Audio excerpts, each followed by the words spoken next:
Bizə görə qurban getdin, əzab çəkdin xilaskarım.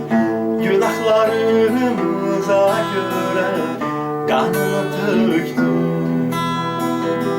Müqəddəsdir, paktır o qan, qəlbimizi təmizlədi.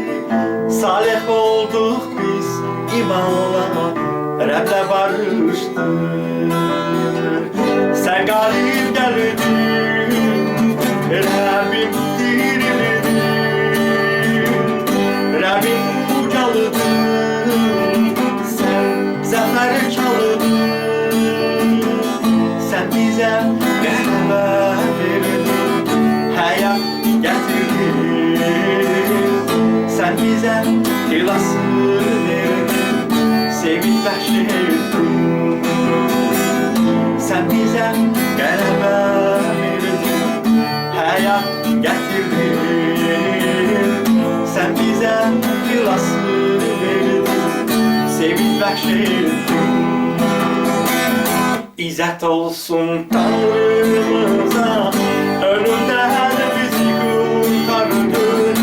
Əbədi həyata indik, biz nail olduq.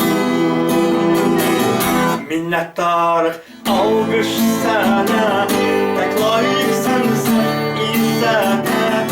Əbədi sevinci bizə xilaskar verdin.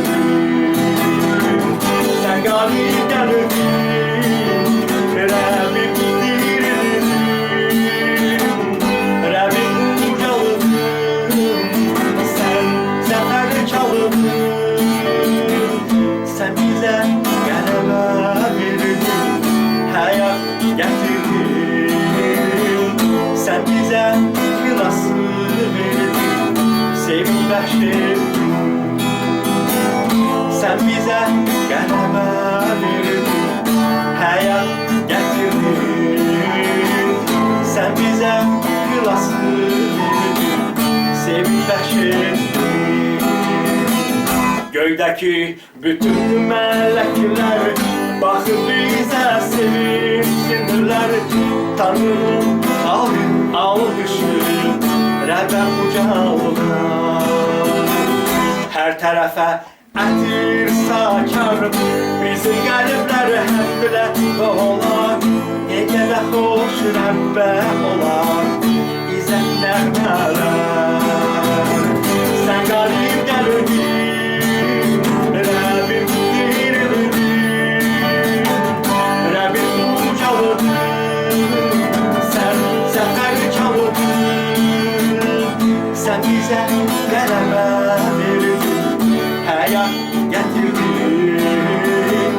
Sən bizə xilası verdin, sevinç bəxş etdin.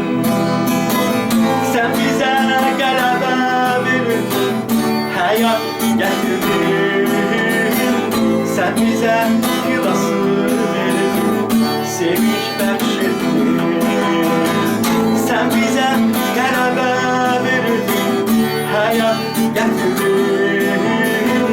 Sən bizə xilası verdin, sevinç bəxş etdin.